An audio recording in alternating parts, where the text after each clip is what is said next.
Assalamualaikum warahmatullahi wabarakatuh. Salam sehat untuk kita semua. Semoga kita semua selalu mendapat lindungan Allah Subhanahu wa Ta'ala ya. Amin ya Rabbal 'Alamin. Kesempatan kali ini Mimin akan membagikan satu cerita misteri. Seperti apa ceritanya? Mari kita mulai.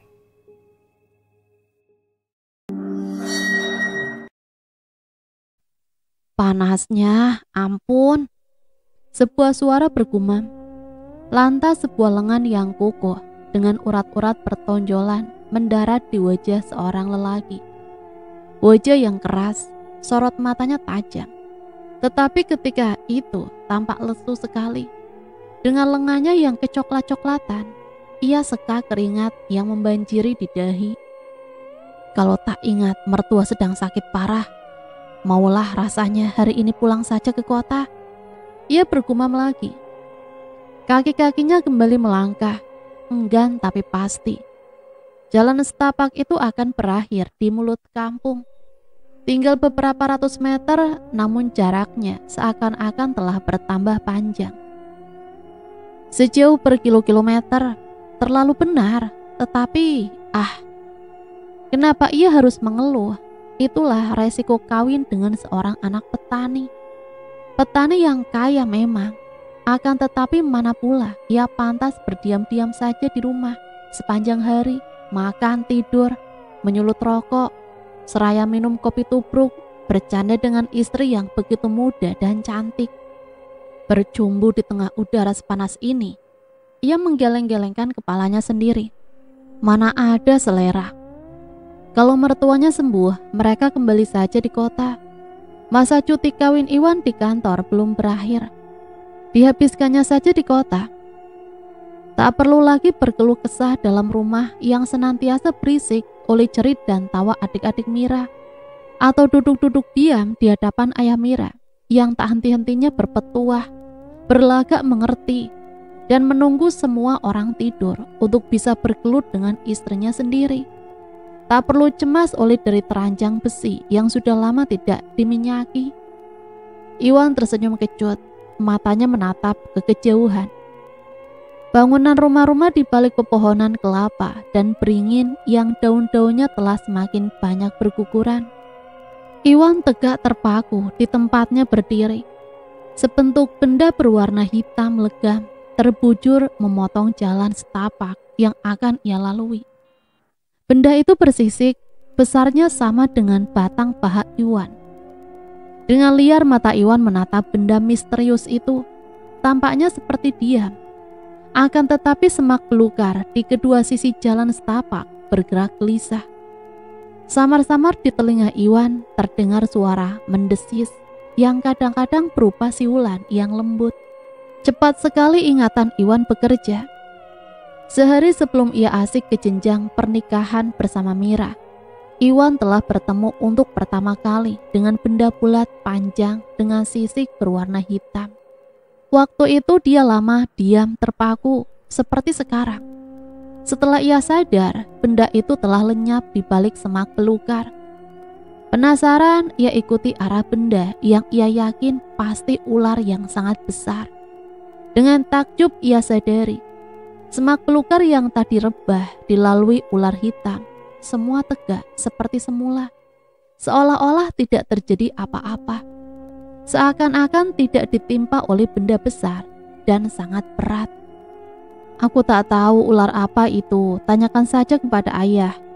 Ayah Mira mengernyitkan dahi. Hitam, legam. Ekor sama besar dengan badan. Ia balas bertanya sambil terus berpikir.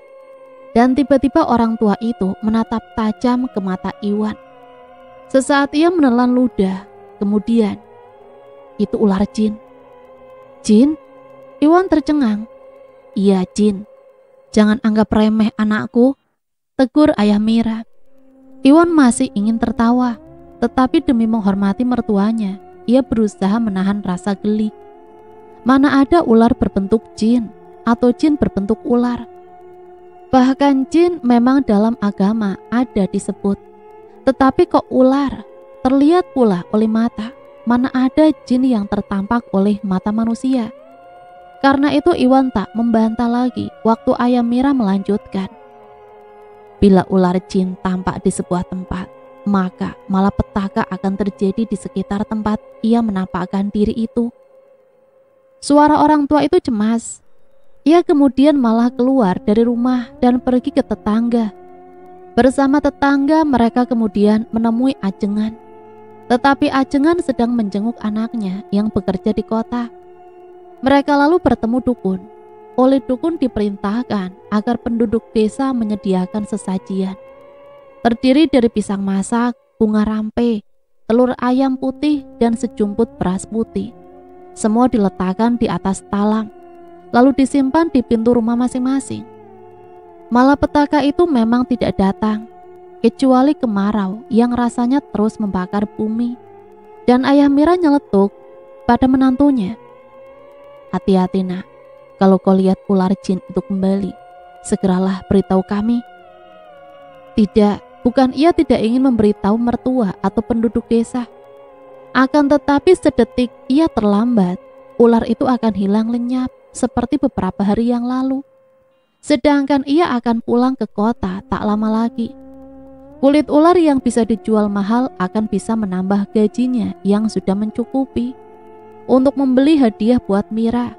Tentu kawan-kawan dan relasi mereka akan kagum kalau datang bertamu. Dengan lamunan itu Iwan tiba di lapangan berumput. Tak ada lagi semak belukar dari tempatnya berdiri. Ia lihat ular itu menjulur di atas rerumputan, langsung menuju bidang tanah berpasir di tengah-tengah lapangan. Dalam pikiran Iwan tentu ular itu akan melewati tanah berpasir itu. Celaka, ia akan lenyap. Seketika ia melompat berdiri dan berlari ke arah tanah berpasir. Bisa saja badannya keluar kembali seluruhnya lantas menyerang manusia yang menyakiti tubuhnya. Dalam keadaan demikian, Iwan harus terpaksa melakukan perlawanan. Dan itu berarti kulit ular rusak oleh hantaman mata pacul. Dan itu pun kalau Iwan bisa keluar sebagai pemenang. Kalau ia kalah. Sedang Iwan berpikir-pikir, ular itu bergerak terus. Ini tinggal ekornya saja. Biar rusak-rusak kulitnya, apa boleh buat? Lantas ia angkat gagang pancul ke udara. Ia langsung siap menghantamkan pacul yang akan berganti fungsi jadi pembunuh itu. Ketika untuk kesekian kali Iwan dibuat takjub. Ekor ular tadi telah lenyap dalam lubang. Begitu hilang, begitu lubang itu tertimbun. Benar-benar tertutup oleh tanah dan perlahan-lahan merapat dan bersatu dengan timbunan pasir. Lama Iwan terpesona menyaksikan peristiwa aneh itu. Kemudian semacam dorongan naluri yang kuat mendorongnya untuk menggali lubang itu. Tak ia sadari dengan perbuatan nekat itu berarti Iwan telah memanggil teror mengerikan yang akan terus membayang-bayangi kelanjutan hidupnya. Sore hari Iwan telah melakukan kesalahan yang teramat fatal dalam hidupnya. Tanah berpasir di bawah kakinya itu ia gali dengan nafsunya. Ular besar berwarna hitam legam dengan bentuk aneh itu tidak boleh hilang lenyap begitu saja. Bila saja Iwan berhasil membunuhnya, ia akan memperoleh kulit ular sebagai oleh-oleh mahal yang bisa ia bawa pulang ke kota. Tetapi juga akan ia buktikan pada penduduk desa bahwa ular itu bukan jin. Jin tak berwujud dan jin tidak bisa mati oleh tangan manusia. Seolah-olah untuk merangsang nafsu Iwan, tiap paculnya berhasil membongkar sebongkah tanah. Tiap kali itu pula ia lihat bekas-bekas ular menghilang. Semakin lama semakin dalam, semakin pula semakin membesar. Hidung Iwan mulai mencium bau anyir yang bertambah dalam ia menggali. Rasa segumpal daging yang telah membusuk disodorkan ke depan lubang hidungnya. Ia membelalakan mata, tetapi ia tidak melihat apa-apa. Dari datangnya bau anyir yang memualkan perut itu, terdapat lubang lain. Lubang yang seketika mengingatkan Iwan pada liang kubur, liang lahat. Lubang apa ini? Dan bau apa pula ini? Ia bersungut-sungut, nafasnya kembang kempis. Dan tiba-tiba ia dengar siulan halus. Iwan jadi tegang. Ia sadar Pacul di dekatnya, siap menanti. Ular itu. Tiba-tiba saja ingatannya kembali di kepala. Matanya kian liar, mencari. Tetapi yang ada hanya kegelapan dan kegelapan belaka. Perasaan takut mulai mendatangi Iwan. Tubuhnya dia membeku, tetapi telinganya bekerja keras. Ia menanti adanya gerakan atau suara gerakan. Dari bau anyir dan siulan halus barusan, ia sadar kalau kini ia telah berada di dekat ular besar berwarna hitam legam. Dalam kegelapan di lubang yang telah ia gali itu, membesit warna hijau yang terang dan tajam, menusuk langsung ke mata Iwan. Sinar hijau yang muncul dari sebentuk kepala yang ia lihat semenjak tadi siang, memukau tidak saja tubuh, akan tetapi jiwa Iwan. Semakin terbiasa oleh kegelapan, dibantu oleh cahaya hijau itu, mata Iwan mulai menangkap benda apa yang ada di hadapannya. Ular besar yang hitam legam, kini bergulung di dalam lubang. Leher ular itu terangkat, kepalanya sejajar dengan kepala Iwan. Sisa-sisa ingatan Iwan berusaha bekerja. Ia raba Pacul di sebelahnya. Tetapi hanya sampai di situ. Tangannya lalu diam, lesu, lumpuh. Ia coba berdiri, tetapi sekujur tubuhnya juga lumpuh. Ingin ia menjerit, kerongkongannya keluh. Sadarlah Iwan, ia benar-benar berhadapan dengan ular jin. Seperti yang dikatakan oleh ayah mertuanya. "Kenapa kau ikuti aku?" Bisikan halus menerpa telinga Iwan. Jantungnya berdenyut. Suara siapa itu? Kenapa? Suara itu lebih keras, setengah menghardik. Suara seorang laki-laki yang kepayahan dan hatinya sangat gusar. Suara itu datang dari kedua sinar hijau di depan, sedikit di bawahnya dari mulut ular. Aku tahu kau mengikutiku. Kenapa? Siapa kau? Jangan bertanya, tak akan ku jawab. Kau yang harus jawab pertanyaanku. Kau tahu sinar hijau ini berasal dari mataku dan telah merasuk ke dalam matamu. Kini kau berada di bawah kekuasaanku. Kau akan menurut segala keinginanku, mematuhi segala perintahku. Kau akan jadi penggantiku di atas sana. Telah lama ku inginkan membalaskan sakit hatiku, tetapi belum kesampaian. Ini kau datang. Untuk apa? Membunuhmu. Terdengar suara bersiul diiringi tawa yang serak.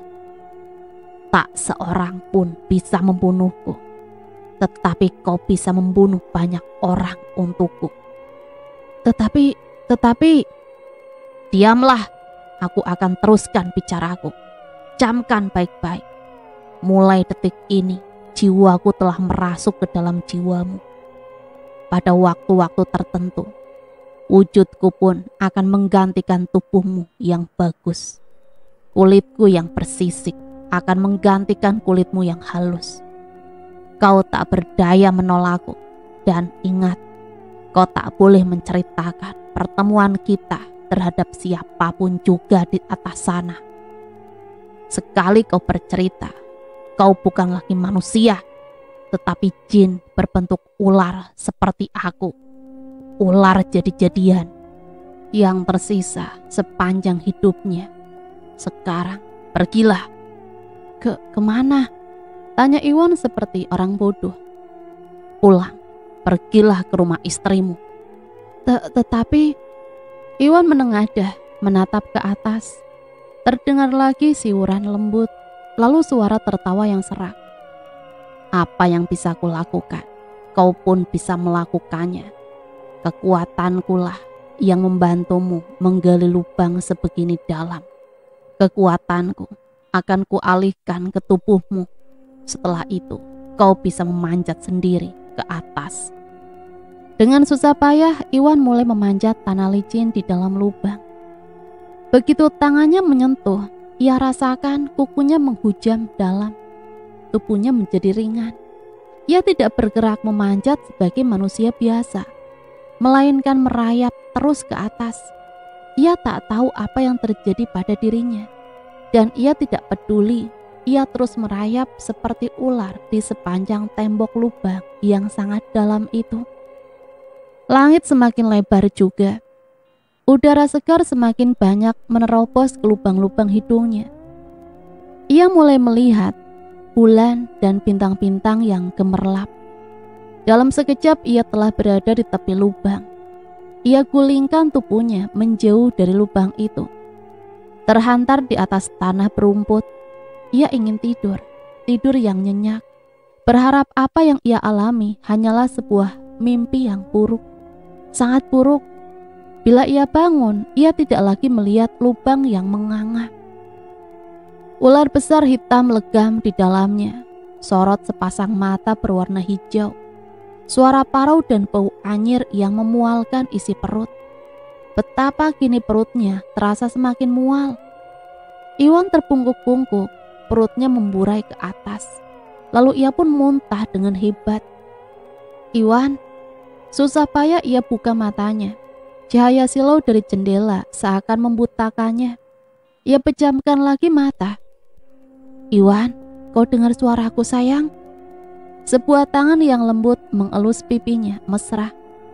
Ini aku, Mira. Mira. Mulutnya terbuka. Lalu kemudian juga matanya. Samar-samar ia lihat siapa perempuan yang berdiri di samping tempat tidur. Kemudian ia lihat juga ayah, ibu serta adik-adik Mira. Sekonyong-konyong tubuh Mira jatuh di atas tubuh Iwan. Ia peluk suaminya erat-erat dengan perasaan yang masih terguncang. Mengapa kau menangis, Mira? Iwan, kami kira kau sudah mati. Dan Mira menangis lagi. Iwan menoleh pada yang lain-lain. Semua terdiam, tetapi mata mereka menampakkan kelegaan yang tersembunyi. Beberapa orang mengangkat tubuhmu dini hari tadi dari lapang perumput. Kami mencarimu pakai obor setelah kau tak pulang-pulang. Jadi suara mereka lah yang ia dengar, dan obor mereka lah yang ia lihat. Lantas apa pula yang sebaliknya mereka lihat? Ceritakanlah apa yang terjadi, sayang. Pelan-pelan ia dengar suara Mira. Iwan terdiam, menceritakan. Sekali kau ceritakan pada orang lain, kau binasa. Terngiang-ngiang ancaman sang ular. Wujudmu akan berubah seperti diriku. Ular jadi-jadian yang tersiksa sepanjang hidupnya. Ia tiba-tiba menggigil. Iwan, mengapa kau? Tidak, aku tidak apa-apa. Kau sakit? Jadi tubuhku ditemukan di lapang perumput. Tanyanya, orang tua itu mengangguk. Apalagi yang mereka temukan. Mata orang tua itu mengecil. Lalu, tak satu pun. Tetapi seluruh tubuh dan pakaianmu berlumpur, baunya memualkan. Selama berada dalam bus sepanjang perjalanan kembali ke kota, Iwan dan Mira lebih banyak berdiam diri. Iwan terbenam dalam lamunan-lamunan yang membuat pikirannya kacau balau. Sesaat ia percaya bahwa yang ia alami selama di desa hanyalah ilusi dari rasa lelah semata. Di saat lain ia gemetar membayangkan semua itu benar-benar ia alami. Hatinya berperang, jiwanya terguncang. Di sebelahnya, Mira sedih memikirkan harus kembali meninggalkan orang tuanya dan adik-adiknya. Tetapi pikirannya tidak lepas dari bayangan sisik ular yang melekat di sela-sela kuku suaminya. Ya, Mira mendapati sisik ular yang melekat di sela-sela kuku suaminya. Setengah mati ia memikirkan bagaimana kemungkinan mengapa itu bisa terjadi. Karena tidak menemukan jawaban, ia tak kuat untuk tidak bertanya. Kau bertemu ular jin itu lagi, Iwan. Suaminya menoleh, lalu menatap dengan liar pada penumpang-penumpang bus yang lain. Untung Mira berbisik dekat telinganya, dan sebagian penumpang terkantuk-kantuk. Dengan perasaan tak enak, Iwan nyeletuk. Sudah berulang-ulang itu kau tanyakan tadi malam, Mira. Tak sekalipun kau jawab. Akan jadi istri pembangkang kau, Mira, ucap Iwan dengan jengkel. Suaranya agak keras, sehingga seorang penumpang di depan mereka menoleh ke belakang. Iwan tersipu-sipu, lantas menyesal. Maafkan aku, sayang. Istrinya tak menyaut, melainkan balas menggenggam jari jemari si suami. Tiba di kota, mereka langsung menuju rumah kecil yang telah dibelikan orang tua Mira sebagai hadiah jauh sebelum hari pernikahan mereka. Mira tinggal bersama pamannya di sebuah rumah pemondokan. Setelah rumah itu dibeli, Iwan mulai tinggal di situ. Mira sering datang ke sana, bahkan pernah tidur bersama. Hal itu sangat ditentang oleh paman Mira, yang sekali waktu pernah memanggil Iwan untuk bicara empat mata. Dingin sekali malam ini, sayangku, tetapi di dalam kamar tidur tentunya akan hangat sekali, bukan? Lewat tengah malam baru mereka bisa tertidur. Berdekapan, tetapi tak lama. Dekapan Iwan segera lepas dari tubuh Mira yang masih setengah telanjang. Dalam keresahan tidurnya, ia lihat bayangan paman Mira begitu jelas. Teramat jelas, laki-laki tua itu berteriak-teriak lantang. Bunuh saja dia, bunuh! Sekelompok manusia yang ikut bersama paman Mira ikut-ikutan berteriak. Bunuh, cincang, musnahkan manusia siluman itu. Lalu Iwan melihat bayangan seorang laki-laki compang-camping di antara kelompok orang yang berteriak riuh redah itu. Lelaki itu sama sekali tidak dikenal oleh Iwan. Tetapi apa yang dialami lelaki itu seolah-olah ia alami sendiri. Tubuhnya dipukuli dengan tinju, sepakan kaki, hantaman palu, kayu, tusukan bambu runcing. Ia terambang-ambing kesana kemari. Darah memencar dari luka-luka menganga di sekujur tubuhnya. Wajahnya sudah tak berbentuk lagi. Ia mengerang, merintih, minta tolong, minta ampun. Tetapi tak ada yang bersedia menolong, juga tak ada yang mengampuni. Jangan biarkan dia hidup, seru paman Mira lagi, begitu dekat ke tubuhnya, begitu dekat ke wajahnya, sehingga mata orang tua yang tajam dan selama ini tampak tenang berwibawa itu mendatangkan rasa benci di dalam hatinya. Dari mulutnya yang pecah-pecah berlumur darah, ia meracau. Terkutuk kau, terkutuk! Paman Mira bangkit tertawa bergelak. Kalian dengar? Ia bilang aku terkutuk, padahal ialah yang terkutuk. Semua orang tertawa dan mulai lagi memukul. Wajah yang sudah rusak mengerikan itu mengerang-erang. Dan sekali waktu seperti terpandang oleh Iwan dari suatu tempat yang tidak terbatas. Bagaikan melampaui dunia lain, ia lihat sorot mata yang ketakutan itu memandang dengan minta dibelas kasihan.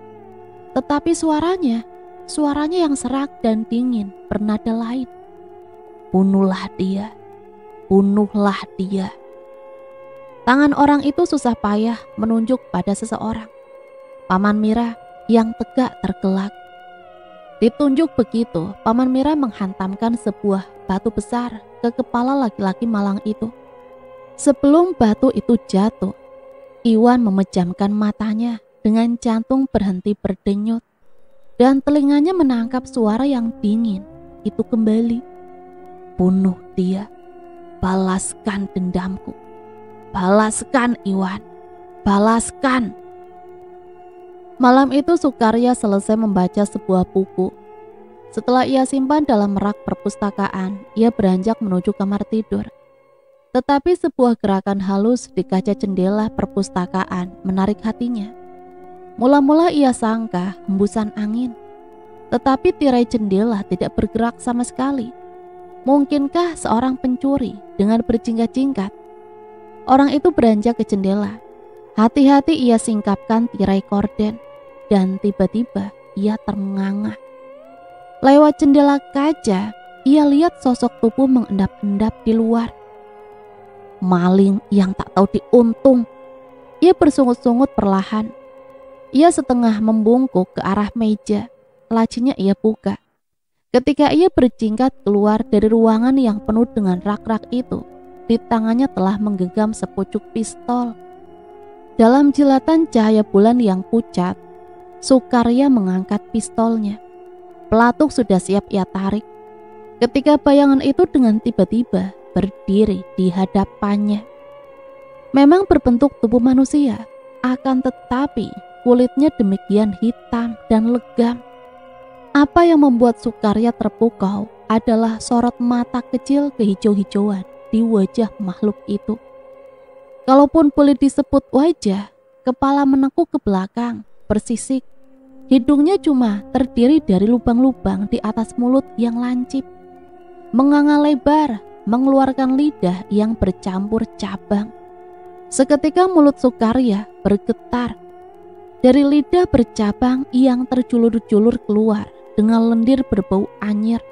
Belepotan keluar, terdengar suara bersiul, diiringi suara serak setengah mengejek. Terkejut Pak Ukar. Sukarya jadi menyesal mengapa ia begitu berani keluar dari rumah. Pistol itu semula ia kira bisa membantu. Kini hanya merupakan sebuah benda mainan seseorang anak kecil yang sedang diserang demam yang menggigilkan. Lengan Sukarya melorot jatuh, disusul bunyi lembut dari senjatanya yang meluncur ke tanah. Ia ingin lari. Keberaniannya telah lenyap seketika melihat makhluk apa yang berada di depan mata.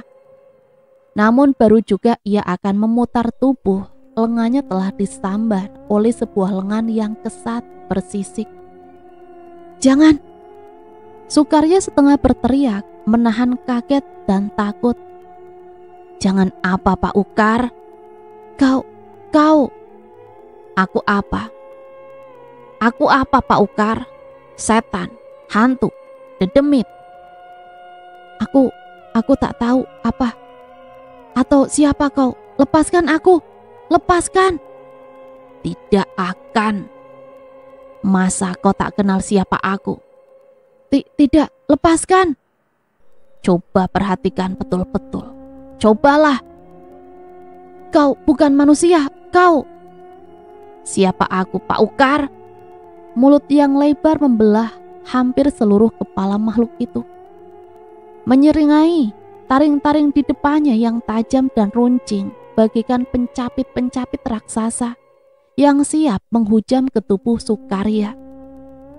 Ia berusaha menjauh, tetapi betotan tangan di lengannya demikian kukuh. Lama-kelamaan tatap mata itu mulai memukau dan sepasang mata Sukarya semakin membesar. Lamat-lamat mulai meracau. "Kau makhluk ular, kau." "Aku manusia seperti halnya kau Pak Ukar, yang sangat baik dan lembut, tetapi berhati buas seperti binatang. Ingatlah Pak Ukar, kau dan kawan-kawanmu pernah memperlakukan seorang manusia seperti halnya binatang. Kalian gusur ke tengah kampung, diseret, diludahi, seperti menyeret dan meludahi bangkai anjing. Tubuhku habis kalian siksa. Ingat Pak Ukar, ingat sekarang. Kau tahu ini siapa aku?" "Kau tak mungkin." "Mengapa tidak?" Parta sudah mati. Tak mungkin ia bisa hidup kembali." "Tapi kini aku hidup. Kini aku berada di depanmu. Kenapa tak kau pukul seperti dulu? Kenapa tak kau bunuh? Ambil pistolmu, ambil. Tunggu apa lagi Pak Ukar?" Pagi harinya Mira bangun dengan perasaan puas. Menoleh ke samping, ia lihat Iwan masih tertidur pulas. Senyum terulas di bibirnya. Tentu Iwan juga bermimpi indah sepertiku, pikir Mira dengan perasaan bahagia. Terdengar pintu diketuk. Siapa pula orang yang bertamu sepagi ini? Tetapi ia segera mengenali mobil itu. dan mengenali pemuda belasan tahun yang keluar dari dalam. Pemuda itu turun tergopoh-gopoh dengan wajah pucat pasi. Pakaiannya tidak teratur, demikian juga rambutnya kusut. Setengah berlari ia mendekati Mira. Masih di halaman, ia sudah berseru, "Kak Mira, Papa meninggal." Barulah Mira mengerti mengapa mata pemuda itu tampak barut bekas menangis. "Joko, apa kau bilang?" "Papa meninggal tadi pagi." "Papa sudah meninggal. Kami temukan tubuhnya tergeletak di halaman samping, terlentang, matanya terbuka lebar, juga mulut yang ternganga. Mulut yang ternganga itu bergumpal, busa putih kekuningan, dan ia sudah mati. Oh Kak Mira, Papa sudah mati secara mengenaskan." Mira menggigil. Ketika pintu kamar tidur terbuka, Mira menjerit lalu berlari memeluk suaminya seraya meratap, "Paman meninggal, Iwan, Paman meninggal." "Apa? Pak Ukar meninggal?" Dan Mira jatuh pingsan dalam pelukan Iwan. Sebagai keluarga dekat almarhum, mereka menginap di rumah Ibu Sukarya sampai hari ke-7 yang terus-menerus diisi oleh tahlilan. Dalam waktu senggang, Iwan menghabiskan kesempatannya dengan memperbaiki apa saja yang bisa diperbaiki di rumah itu. Suatu sore Iwan membuka-buka lembaran album besar di kamar perpustakaan Paman Ukar. Mata Iwan tertegun pada sebuah potret. Mira yang sedang asik membukai album lain di sebelahnya tercengah oleh tanya Iwan, "Siapa perempuan itu?" Mira melihat ke potret yang ditunjuk suaminya. "Eka, mengapa? Di mana rumahnya? Apa sih? Hati-hati loh, ia sudah punya suami. Mereka kaya, hidup berbahagia. Memang di masa gadisnya, Eka seorang perempuan yang senang berganti lelaki. Biarpun kebiasaan itu tercela di mata orang kampung, tetapi kamu tidak akan tergoda kan?" "Kok cemburu? Habis sih kau tanya itu." "Enggak, cuma rasanya kok aku seperti mengenal gadis ini." "Yang benar, ia telah meninggalkan kampungku 5 tahun yang lalu, pindah ke kota setelah kawin dengan suaminya yang sekarang. Kau baru berkenalan denganku, belum juga setahun.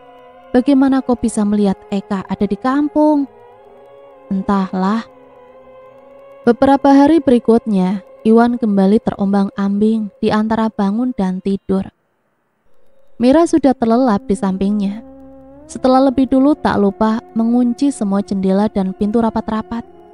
Bayangan gadis cantik yang tampaknya masih sangat muda, tetapi tubuhnya telah lebih dulu dewasa, bernama Eka itu, senantiasa bermain di biji matanya, di mana ia pernah mengenalnya.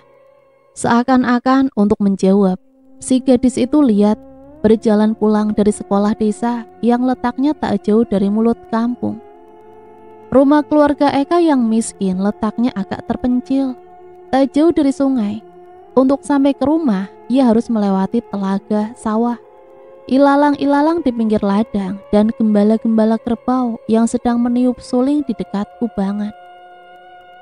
Salah seorang gembala sapi itu seorang anak kecil dan hidungnya belepotan ingus. Si cantik baru pulang."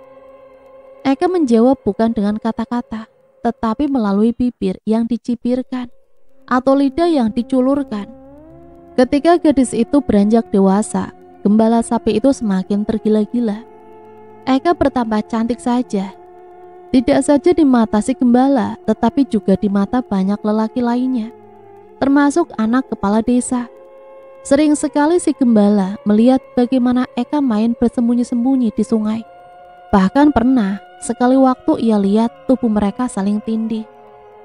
Waktu keduanya sadar dipergoki orang lain, Eka ambil sebuah batu, dilemparkannya ke arah si gembala seraya mencaci maki. "Haram, jadah kau, Parta!" Parta akan lari terbirit-birit dengan hati yang sakit. Tetapi ia segera terhibur setelah anak kepala desa suatu ketika menjauh dari Eka. Namun rasa senang itu cuma sekejap. Eka telah digendeng oleh pemuda lain, anak petani terkaya di desa mereka. Kembali ia lihat Eka tertindih-tindihan dengan lelaki itu di pinggir sungai. Dan kembali Partha dilempar batu, diiringi caci maki, begitu berulang-ulang. Setiap kali ia lihat Eka berganti lelaki, semua laki-laki anak orang berbeda. Dan kemudian Partha berpikir, apakah kalau aku pun kaya, tubuh Eka yang molek itu boleh kutindih? Dengan pikiran itu, ia kemudian menyepi di sebuah gunung. 40 hari 40 malam lamanya, Partha menyepi di lereng gunung yang jarang dijamah manusia. Tak pernah kembali ke desa. Ia bersimpuh atau berbaring tidur di sebelah sebuah makam yang ia ketahui tempatnya atas petunjuk seorang dukun. Setelah bersabar selama 40 hari 40 malam, Partha mulai memperoleh hasil. Seorang perempuan yang cantik bagaikan bidadari, jauh lebih cantik dari Eka. Tahu-tahu saja telah berada di depan biji mata Partha di suatu malam. Tak tahu dari mana datangnya. Menggigil, Partha menyembah ke telapak kaki perempuan itu. Apa maumu? Kekayaan, kau akan memperolehnya. Peluklah aku. Bengong, Partha memandangi bidadari itu. Betapa cantik dan molek tubuhnya. Eka saja telah mencaci maki Partha. Bagaimana mungkin bidadari yang demikian mempesona meminta agar ia dipeluk? Peluklah, kalau tidak, tak akan kau peroleh apa yang kau inginkan. Bukan takut apa yang ia inginkan gagal berantakan, yang membuat Partha cepat menerkam tubuh perempuan itu.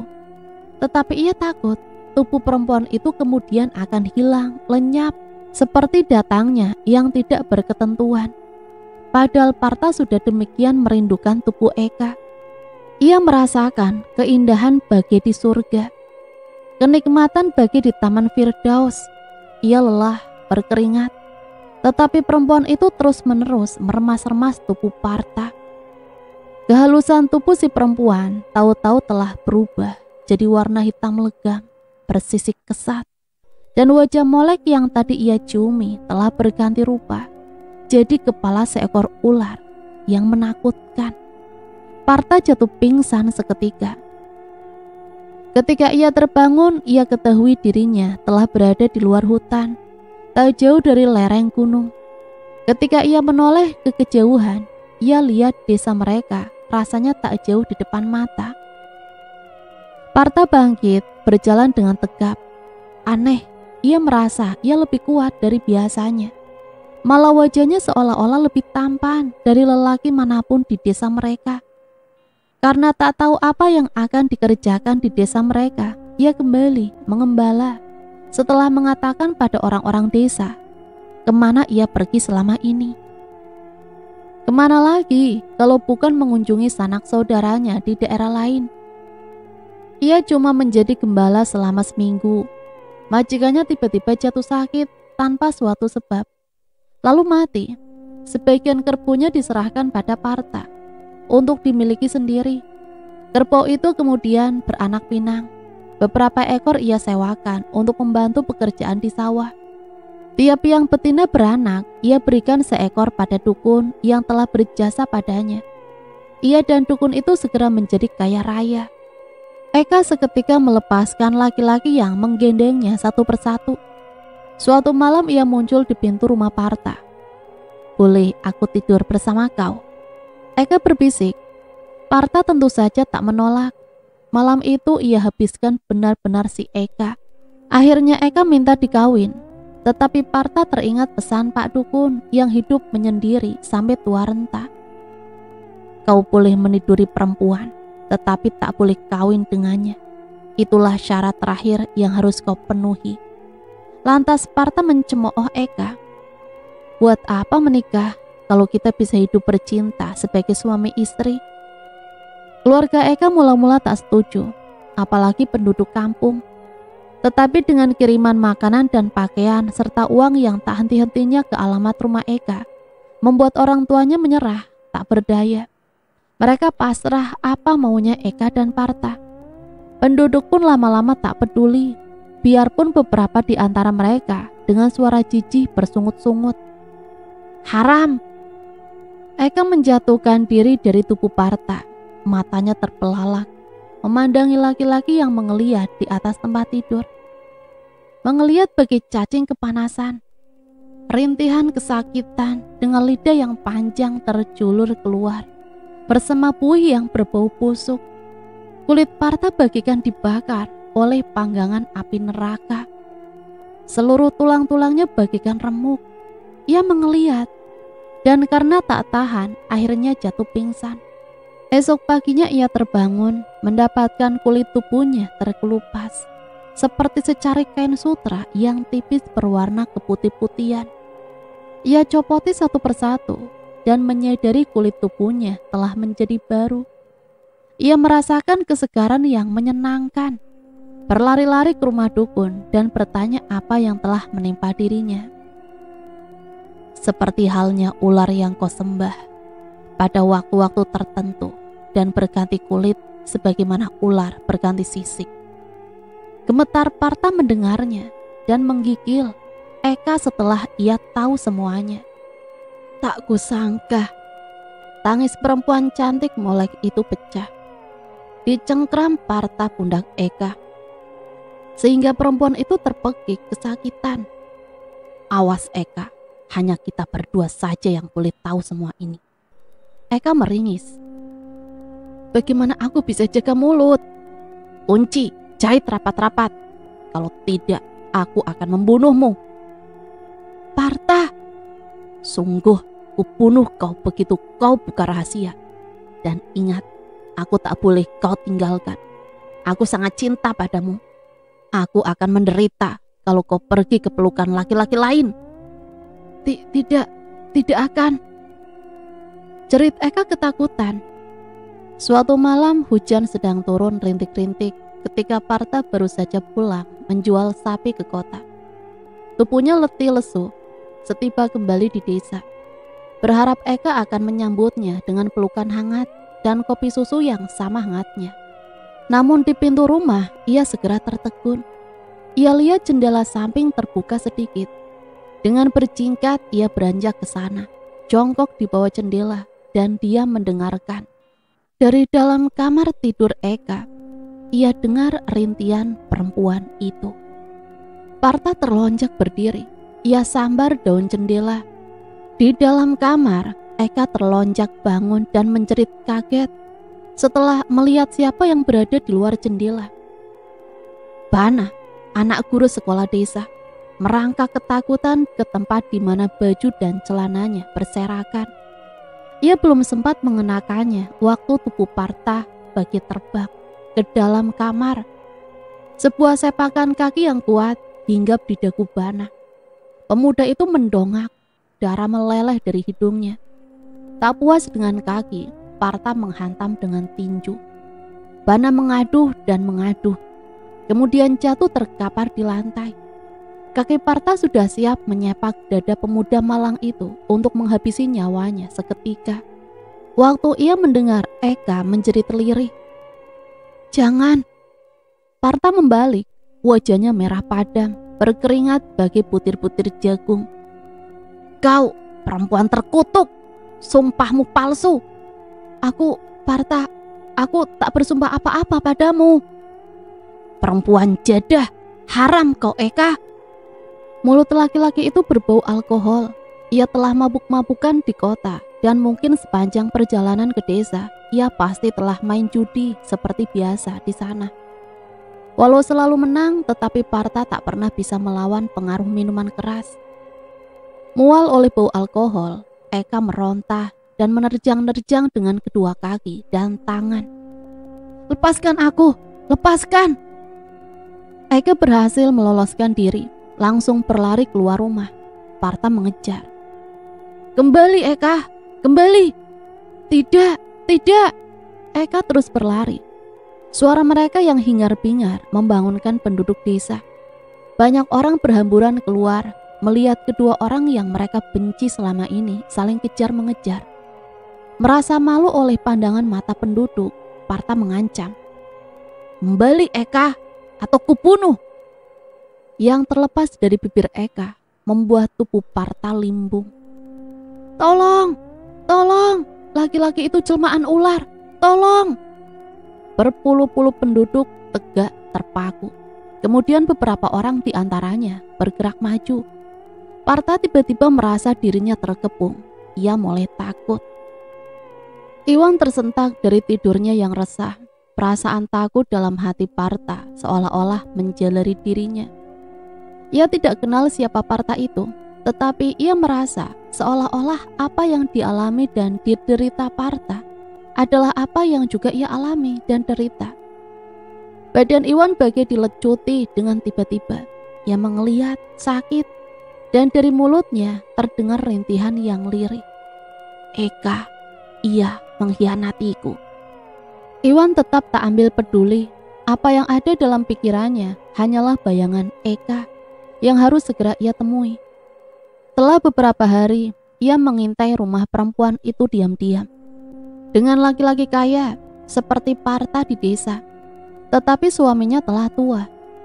Parta saja masih muda, tega dikhianati, apalagi suaminya yang jauh lebih tua. Selagi suaminya tak ada di rumah, Eka keluar mengendap-endap, mengendarai mobil suaminya di keramaian kota. Ia selalu berhenti di sebuah rumah. Keluar ke jalan kembali dengan mobil yang meluncur kencang. Setelah di samping tempat duduknya bersiul-siul seorang pemuda tampan berambut keribu, mungkin anak pemain band. Eka benar-benar belum taubat. Ia perempuan maniak. Kebencian kian menggumpal di dada Iwan, seperti darahnya juga menggumpal-gumpal. Bagai diterjang di bara yang panas, ia kesakitan dan jalannya tersaruk-saruk menahan sakit. Saking tak tahan, ia mengeliat dan mulai berlari. Tubuhnya semakin panas juga dan wajahnya bagai penuh kudis bernanah. Bau pesing dan menimbulkan rasa perih yang tidak tertanggungkan. Perubahan yang berjalan tanpa bisa ia lawan. Ia terus mengembang selama ia berlari kian cepat dan cepat, sehingga angin yang bersiur-siur kencang melewati tubuhnya. Hanya dalam beberapa menit, rumah Eka yang dalam keadaan biasa baru bisa dicapai dengan berkendara motor selama 1 jam. Telah ia lihat di depan mata. Ia tiba di sana persis ketika sebuah mobil meluncur meninggalkan pekarangan. Mata Iwan yang tajam segera mengenal siapa yang duduk di belakang setir. Mata Eka menatap lurus ke permukaan laut, betapa biru kehitaman di bawah jilatan bulan purnama. Tutup jendela mobilnya, Dik. Bukankah kau tadi yang mau ngajak keluar? Mengapa? Oh, aku tahu. Kau mau di atas jok ini. Lantas dengan tubuh tegang oleh birahi yang melonjak, Diki hendak menutup jendela mobil, namun tak jadi. Tangan Diki tiba-tiba jadi kaku. Matanya apalagi melotot. Di luar jendela, ia melihat sesosok tubuh yang mengerikan, memandang dengan menyeringai. Sepasang sorot mata kecil kehijau-hijauan di atas mulut yang lebar lancip dan mengeluarkan lidah bercabang-cabang. Sinah, kau sinahi istri orang lain. Terdengar suara parau, suara yang disertai oleh bunyi siulan yang lengking, tetapi lembut seperti mendesis-desis. Ia kemudian tertegak berdiri secara paksa, berhadapan muka dengan makhluk itu. Diki sama sekali tak bersuara waktu wajah di depannya mendekat. Lidah menjulur membasahi lehernya, terus ke bawah telinga, lalu ke pundak. Pemuda yang ternyata sangat penakut itu telah pingsan ketika gigi-gigi taring yang tajam menghujam. Perempuan yang senantiasa berdandan bagus itu duduk terpaku di tempatnya. Semenjak ia lihat Diki diseret secara kasar keluar mobil, matanya melotot ngeri, lidahnya keluh, badannya lumpuh. Selama memperhatikan bagaimana Diki disentak berdiri, digigit kuduknya, bangun dari pingsan, terus berlari ke arah laut. Eka sendiri pun ingin pingsan seketika, seperti halnya Diki. Akan tetapi ia sadar, benar-benar sadar di alam sadarnya. Ia lihat makhluk pembunuh itu mendekat ke mobil, lantas duduk di sebelahnya.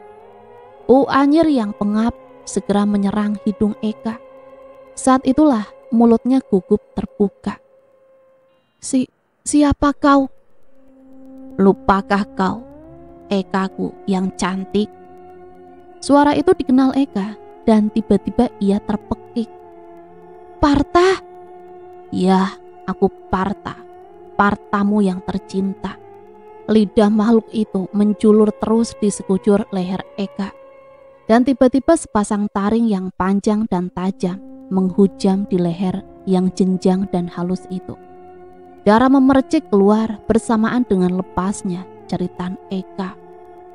Di kantor pikiran Iwan tidak terpusat pada pekerjaan yang merasa amat letih dalam beberapa hari ini. Kematian misterius sepasang kekasih di tepi pantai. Suami Eka sedang berada di Tokyo, tetapi Iwan, aku tak peduli apakah Eka dan kekasihnya bunuh diri atau dibunuh. Tetapi beberapa hal membuatku cemas. Cara Eka mati sama seperti Paman Ukar. Iwan tak yakin ia sendirilah makhluk yang buas itu. Tetapi rasa sakit di dadanya sewaktu berlari-lari pulang ke rumah untuk kemudian tidur dengan tubuh yang letih lesu di sebelah Mira membuat ia berpikir lain. Lebih-lebih setelah ada goresan-goresan halus di dadanya yang ia lihat waktu mandi pagi-pagi esoknya. Yang ketika ditanya oleh Mira, ia hanya menjawab, habis sih kau bergelut di tempat tidur pakai kuku segala. Malam harinya bukan Iwan saja yang dilanda perasaan gelisah. Dalam tidur dirasa oleh Mira bagaimana sepasang lengan yang kukuh mendekap tubuhnya yang hangat. Di telinganya ia rasakan hembusan nafas yang mengiringi bisikan yang teramat mesra. Suara itu ia kenal, kemesraan itu ia hayati. Ia mulai terangsang. Dan ia balas dekapannya itu lebih hangat. Ia balas bisikan itu lebih mesra lagi. Tapi yang tercium oleh lubang hidung Mira yang kembang kempis adalah bau yang seketika membuat perut ia mual. Bau anyir, teramat anyir. Bau anyir itu kian keras merangsang hidung. Ketakutan, Mira tersadar. Ia pentangkan mata lebar-lebar, bertambah lebar, dan tiba-tiba ia memekik tertahan. Tidak! Di depan mata ia lihat apa yang tadi menciumi wajah dan seluruh tubuhnya bukanlah wajah laki-laki yang ia kenal, yang ia cintai sebagai suami, melainkan sebentuk wajah yang menyerupai kepala ular. Mira mulai meronta sekuat tenaga, tetapi belitan itu justru kian mengencang, seolah-olah mau mematahkan dan meremukkan tulang belulang di seluruh tubuh Mira. Namun jerit Mira hanya tertahan di kerongkongannya yang tersumbat oleh perasaan ngeri, jijik, dan sakit. Kemana Iwan? Mengapa ia biarkan saja Mira berjuang seorang diri? Atau apakah ular itu telah lebih dulu menyerang suaminya, membunuhnya karena melawan dan berusaha membela nyawanya dan istrinya? Tenang, tenanglah anak manis. Mira terpana. Tidak, ini cuma mimpi. Pasti ini cuma mimpi. Ia mendengar suara jelas sekali datang dari rongga berbentuk gua di kepala ular. Dari mulutnya yang menyeringai dan tak henti-hentinya menjulur-julurkan lidah. Ingin ia cupit bahannya keras-keras agar terbangun, tetapi tangannya terbelit rapat ke tubuhnya. Bahkan jari-jarinya seolah-olah telah lumpuh. Ia tak berdaya apa-apa lagi. Tenang, tenanglah. Di mana kau simpan sisik-sisikku? Sisikmu? Ya, sisik yang kau temukan. Aku di mana? Di laci lemari terbungkus dalam plastik. Ambil, letakkan di lantai, bakar dan bakar. Tapi bakar atau kau akan kubunuh. Seperti aku telah membunuh si Ukar, membunuh si Eka. Sayang sekali, aku juga terpaksa membunuh si Diki. Kau tak mau aku juga terpaksa membunuhmu toh? Mira menggelengkan kepala. Kalau begitu, tunggu apa lagi? Ya, di sini Mira menemukan sisik-sisik ular. di tepi pantai tempat terjadinya pembunuhan sepasang suami istri tersebut. "Minumlah Mira." Ucapan itu meresap dalam dada Mira. Ia tersenyum menerima minuman itu. Meneguknya beberapa teguk sebelum ia serahkan kembali pada Iwan. Masih tersenyum ia berkata, "Maafkan aku Iwan, aku begitu jijik." "Jijik? Ular itu..." "Ular, sudah kubilang." Mata Mira berkaca-kaca. "Aku melihatnya persis seperti yang pernah kau ceritakan dulu. Ular besar, panjang, hitam, legam." "Jadi kau terpengaruh oleh lamunanmu sendiri?" Dan itu..." Iwan mengikuti arah telunjuk Mira, langsung ke lantai. Dekat kaki Iwan, ia melihat sisa-sisa debu dan bekas bakar pada ubin. "Apa itu?" Sisik ular." "Sisik mana?" "Tinggal debu." "Kau bakar?" Semenjak malam itu Mira senantiasa ketakutan. Tiap kali matanya mulai diserang kantuk yang amat sangat. "Kau masih dihantui mimpi buruk itu?" "Aku mulai melupakannya Iwan." "Melupakan apa?" "Mimpi itu. Itu saja." Matanya memandang, tak semanis senyum di bibirnya. Ia tak pernah mengigau terlalu parah, apalagi untuk berjalan di kala tidur. Bila kehadiran makhluk mengerikan itu cuma mimpi, mestinya sisik ular itu yang ia simpan di lemari pakaian tak akan sampai tinggal debu-debu berserakan di atas lantai kamar. Ia tak akan bisa melupakan hal itu. Pada waktunya, ia harus membuka tabir misteri itu. Apakah ia mengalami cuma sekedar mimpi atau mengalami kenyataan? Atau dia sendirilah yang membakar simpanan yang aneh itu? Ataukah Iwan? Di sini simpanan yang dimaksud adalah sisik ular ya. Betapa penasarannya Mira untuk meneruskan pertanyaan-pertanyaan yang membingungkan itu pada seseorang. Tetapi untuk menemui orang itu, ia perlu waktu. Sedangkan ia tidak bisa meninggalkan Iwan tanpa memberitahu kemana ia akan pergi. Sikap-sikap Iwan semenjak malam yang menakutkan itu terasa ganjil di mata Mira. Suaminya seolah-olah menutupi sesuatu yang membuat Mira merasa sangat cemas. Kalau saja sesuatu itu tentang seorang perempuan lain, Mira tak akan seresah ini. Paling-paling ia cemburu, marah, mencakar muka Iwan. Lalu kalau Iwan sudah menelantangkan Mira di atas tempat tidur, kecemburuan dan kemarahan itu pasti lenyap dengan sendirinya. Entah mengapa naluri Mira mengatakan rahasia yang ditutupi suaminya pasti ada hubungannya dengan semua kejadian-kejadian yang mereka alami selama ini. Dimulai dari tergopoh-gopohnya Iwan pulang ke rumah mereka di kampung setelah di tengah jalan bertemu seekor ular yang dikatakan ayah Mira ular jin. Lalu tubuh Iwan beberapa hari kemudian ditemukan penduduk terkapar di tengah padang ilalang, di tengah malam buta. Lalu sisik ular pertama kalinya mereka temukan di sela-sela kuku kaki Iwan, di tengah kegelisahan yang terus melanda Mira itu. Suatu pagi Mira tengah membersihkan pekarangan rumah, waktu seorang pegawai pos muncul. "Telegram Nyonya." Datangnya dari adik Mira di kampung, Susanti. Dengan gemetar ia buka telegram itu. Pasti ada apa-apa di sana, pikirnya cemas. "Kak Mira, seterimanya surat ini segeralah pulang. Ayah makin parah saja. Bukan lagi hanya diserang batu kerajaan, tetapi ia menderita semacam penyakit yang ganjil. Siapa tahu terjadi sesuatu yang tak dikehendaki. Adikmu yang rindu, Susanti." Bergegas Mira memasukkan beberapa potong pakaian ke dalam koper. "Sayang, maafkan aku pergi tanpa izinmu. Aku tak ingin mengganggu kesibukan pekerjaanmu di kantor. Tetapi telegram ini benar-benar mengkhawatirkan.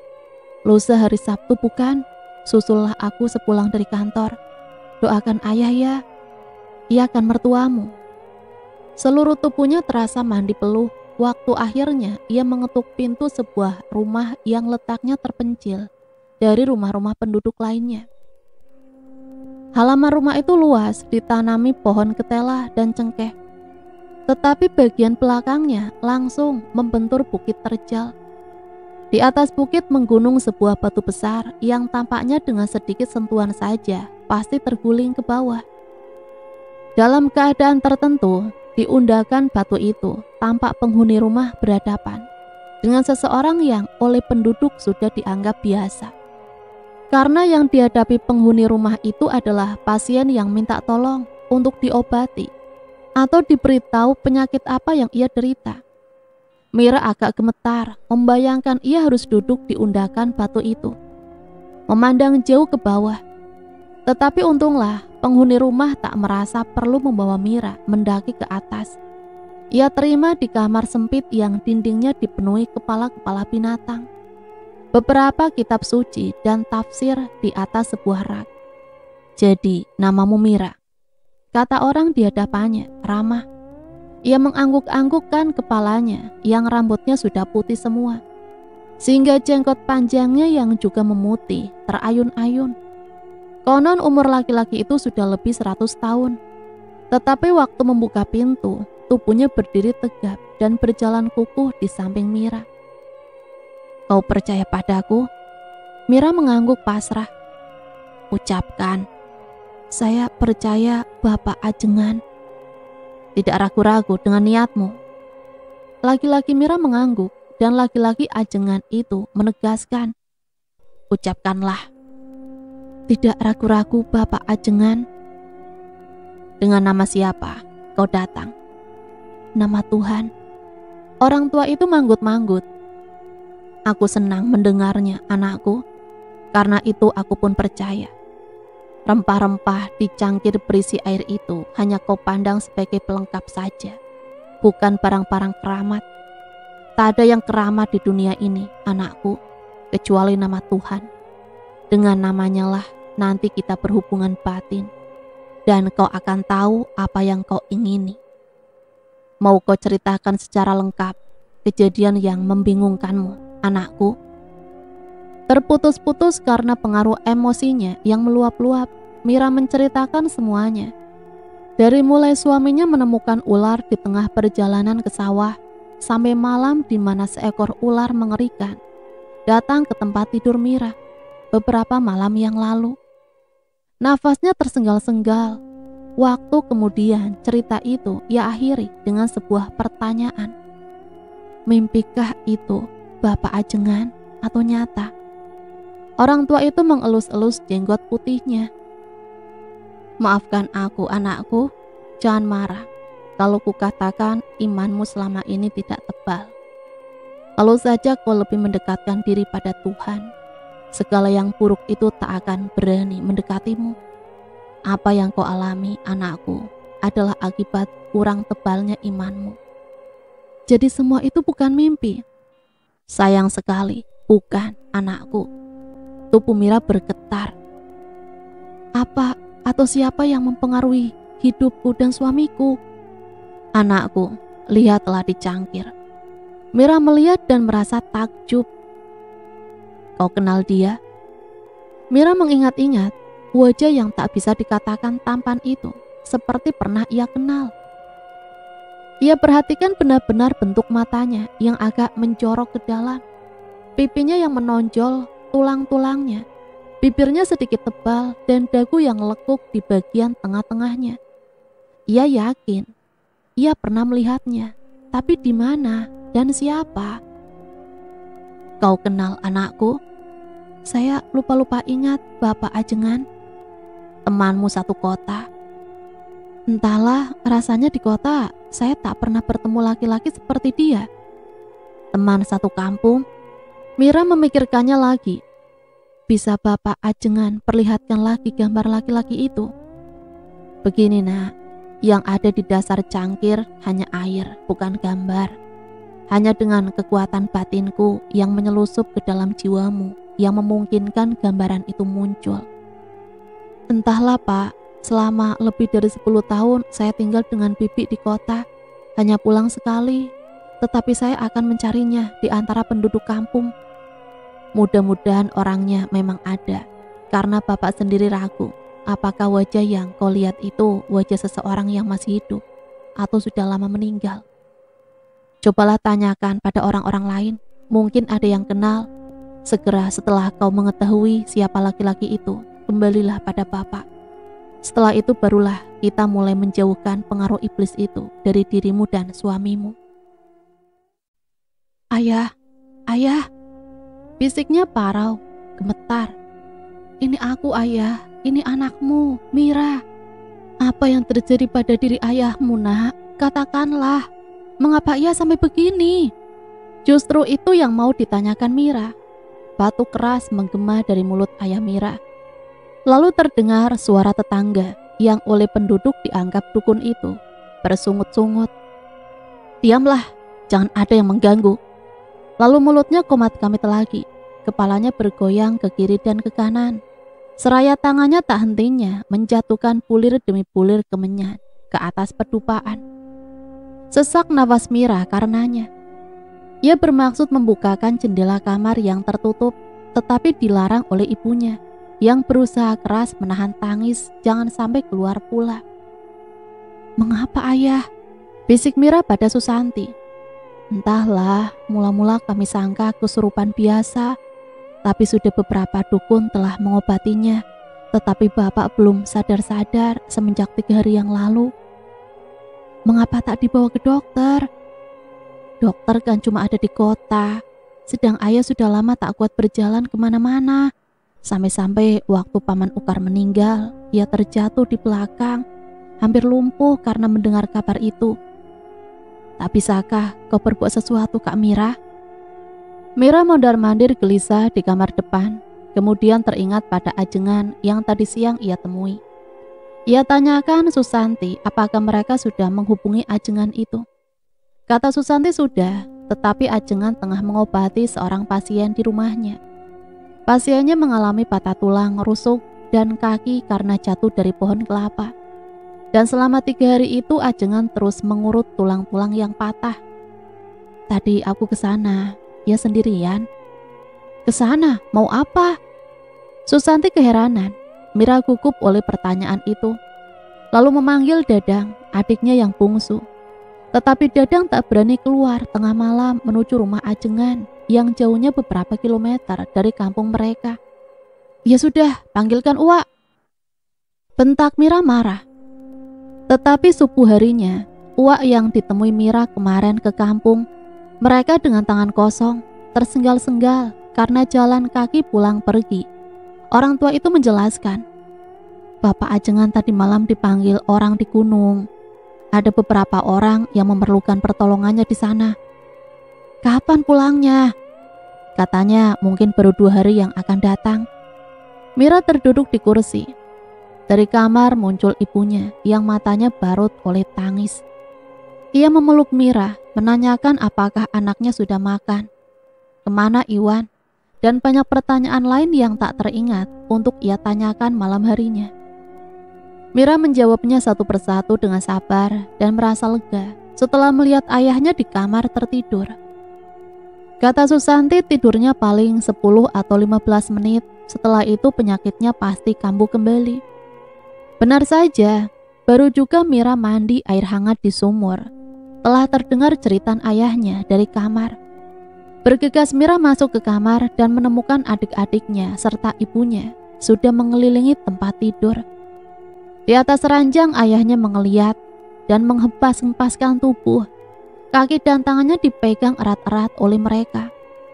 Dengan cemas Mira mendengar umpatan-umpatan yang keluar dari mulut ayahnya. "Kau setan! Kau setan! Tidak, aku tidak bermaksud mengganggumu. Lepaskan aku!" Lalu ayahnya terbatuk-batuk, terus muntah. Habis muntah, nafasnya kembang kempis. Dan setelah diberi air minum oleh Mira, dicampur dengan ramu-ramuan yang diberikan oleh dukun yang telah dipanggil Dadang, barulah ayah mereka tertidur kembali. Semua orang menarik nafas lega, dan ibu Mira menangis terseduh-seduh. Mira menarik Susanti keluar dari kamar, seraya mempersiapkan makan pagi di dapur. Susanti menceritakan bagaimana setelah mendengar ditinggal pergi oleh Mira dan suaminya, ayah mereka selalu pergi ke Padang Ilalang yang semenjak beberapa tahun lalu jarang dijamah penduduk itu. Tak ada yang berani melarangnya, kecuali memperingatkan bahwa penyakitnya tak akan sembuh-sembuh kalau ia semakin sering keluar rumah. Aku perlu udara segar dan otot-ototku perlu digerakkan.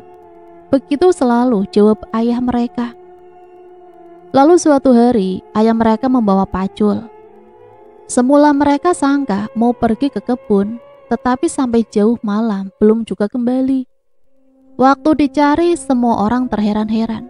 Ayah ditemukan tertidur di tengah-tengah padang ilalang. Persis di mana dulu Iwan juga ditemukan dalam keadaan yang sama. Mendengar itu Mira terkejut dan dengan panik bertanya, "Kalian bersihkan seluruh tubuhnya?" "Tentu saja." "Bukankah seluruh tubuh dan pakaiannya penuh lumpur dan berbau busuk? Tak ada apa-apa selain lumpur?" "Tidak, mengapa?" "Juga tidak di sela-sela kuku?" "Di sela-sela kuku? Apa maksudmu ayah bukan mencangkul, tetapi mengeruk dengan kuku-kukunya?" Mungkin begitu. Jadi tak ada sesuatu apapun, sisik ular misalnya." Susanti bergidik. Mira mengingatkan adiknya pada peristiwa yang dialami Iwan, lalu menceritakan hal-hal yang kemudian mereka alami di kota, tentang keraguan-keraguan akan sebab kematian paman Sukarnya, juga kematian Eka dan Diki. Seluruhnya ia ceritakan sampai ke mimpinya yang menakutkan itu. Kedatangannya pada Bapak Ajengan meminta pertolongan dan kemudian teringat pada raut wajah laki-laki di dasar cangkir. Cepat-cepat ia mengambil pulpen, membuat sketsa yang persis dengan wajah laki-laki itu. Menunjukkannya pada Susanti, lalu ia bertanya, "Kau kenal siapa orang ini?" "Rasa-rasanya ingat, tapi siapa ya?" "Cobalah perhatikan sekali lagi." "Nggak punya potretnya?" "Sialnya, enggak." Sore harinya penyakit ganjil sang ayah kambuh kembali. Sekujur tubuhnya tegang, malah dari mulutnya keluar busa-busa bergumpal-gumpal. Mereka rame-rame memegangi tangan dan kakinya agar jangan sampai meronta-ronta. Dari mulutnya yang berbusa tak lepas dari umpatan dan cacian. Kemudian erangan yang memilukan. Jangan bunuh aku, Partah. Aku tak pernah menyakiti kau, bukan? Partah." "Aku tahu," ujar Susanti gugup. "Aku tahu sekarang." "Apa pula yang kau ketahui? Lukisan yang jelek itu kau ingat sekarang?" "Iya kak, aku ingat sekarang." "Partah.